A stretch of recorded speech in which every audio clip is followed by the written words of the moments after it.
कशिश मिश्रा जी पुणे से। महाराज जी, आलस और मोबाइल के अधिक प्रयोग पर जीत कैसे पाया जाए? अब ये तो हाँ, इसमें तो अपने को देखो, अभ्यास इसमें भी नींद, भोजन, बोलना और भोग, इनको आप जितना चाहो बढ़ा सकते हो, जितना चाहो घटा सकते हो। भोजन को थोड़ा थोड़ा कम करते जाओ तो जो आदमी 35 रोटी खा सकता था वो 1.5 रोटी पे जीवन व्यतीत कर रहा है और स्वस्थ है। 35 जब साधना में तो 1.5 रोटी पे अब जीवित है और 35 रोटी पाने वाला। भोजन कम किया गया। जो 7 घंटे 8 घंटे सो सकता है और 3 घंटे में अपने आप को 24 घंटे में 3 घंटे सोकर पूरा काम चला लेता है। बोलने का अभ्यास बहुत होता है, मौन रखना बहुत कठिन होता है। कम बोलो, कम सो, कम खाओ और भजन करो तो आलस से खत्म हो जाएगा। और जब भजन में रुचि होगी तो मोबाइल में क्या देखे, सब झूठी बातें हैं।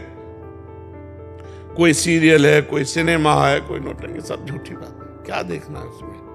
केवल समय नष्ट करना। और इतना सामग्री मोबाइल में है कि अगर 24 घंटा लगे रहो तो लगे रहो।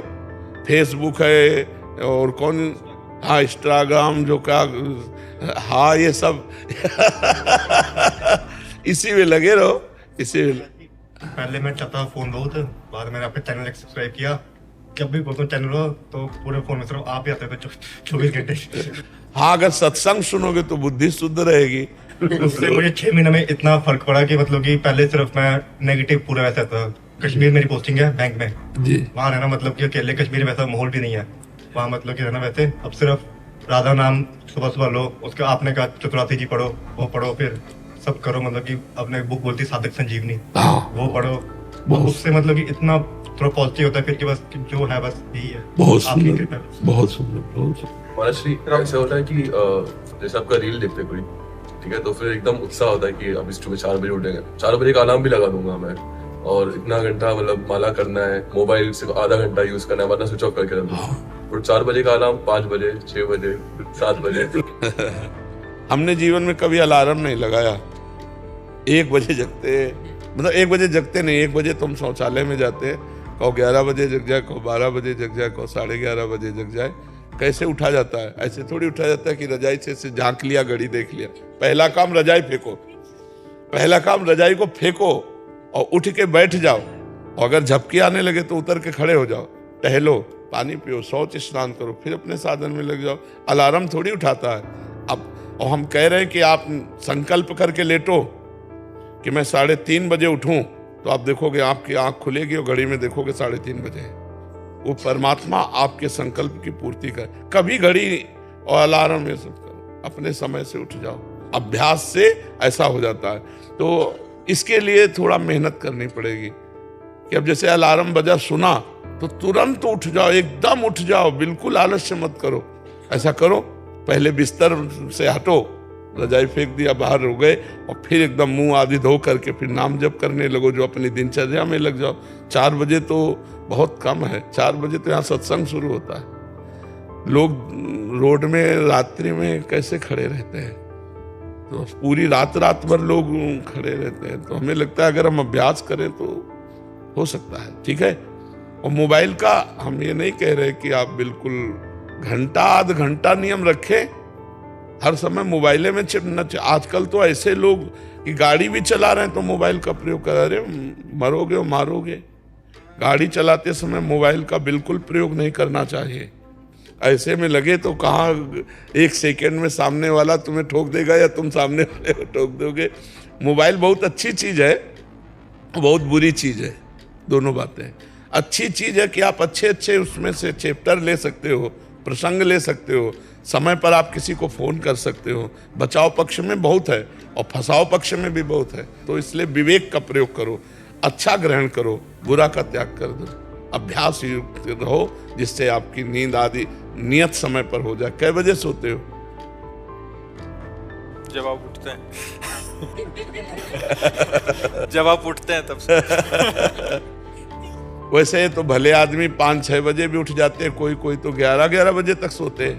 कोई 2:30 बजे उठने वाले भी बड़े हैं, दोपहर को 2:30 बजे उठने। तो फिर नहा धो के खा के फिर सो जाए। बट यहाँ पे आके नींद ही नहीं आई, यहाँ पे 3 से नींद आई नहीं बिल्कुल भी। हाँ, दिव्य धाम है भगवान का यार। जिनकी दिनचर्या कुछ ऐसी रहती है प्रभु, जैसे दिनचर्या ऐसी रहती है कि हम पशु चिकित्सक हैं तो हमें लेट हो जाता है, 9 बज जाता है कभी कभी फील्ड में, तो हमें सोने में 10-11 बज जाते हैं सुबह, इसलिए भी लंब हो जाता है। तो 11 बजे सो जाओ, 12, 1, 2, 3, 4, 5, 6 घंटा केवल नींद पर्याप्त है साधक के लिए। तो अगर आप 5 बजे उठ जाओ तो दिनचर्या चल पड़े। बहुत सुंदर दिनचर्या।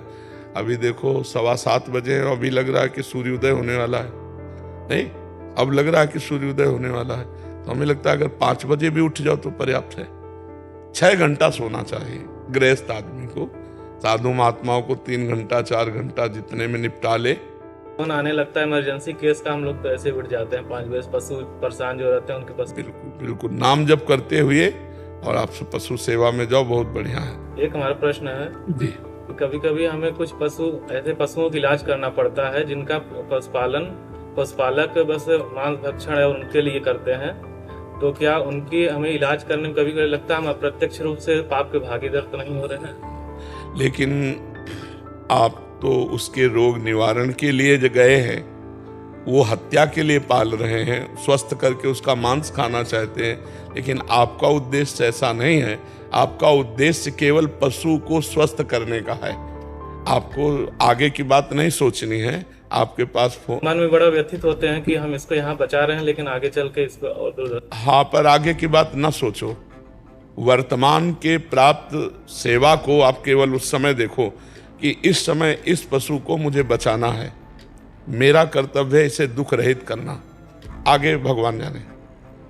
कहीं भी फोन आवे तो आप पहले उस पशु में भगवान देखिए और उस पशु को स्वस्थ करने की भावना कीजिए। यदि हम ऐसा सोचें कि इसको कल कोई मारेगा, तो आज ही हम मार रहे हैं, क्योंकि हमें सूचना मिल गई कि वो रोग से ग्रसित है और हम नहीं गए तो वो तो कल मारता, आज हमने मार दिया। हम जाकर आज उसे बचाएंगे, कल भगवान जाने उसका परिणाम क्या होगा, है नहीं? हर जीव का परिणाम अपना है। इसलिए ऐसे विचार के द्वारा हम उस जीव की सेवा करते हैं। आगे का केस भगवान संभाले कि वो हत्या करेगा कि क्या करेगा। हम वर्तमान को देखकर उसको दुख निवृत्त कर देते हैं।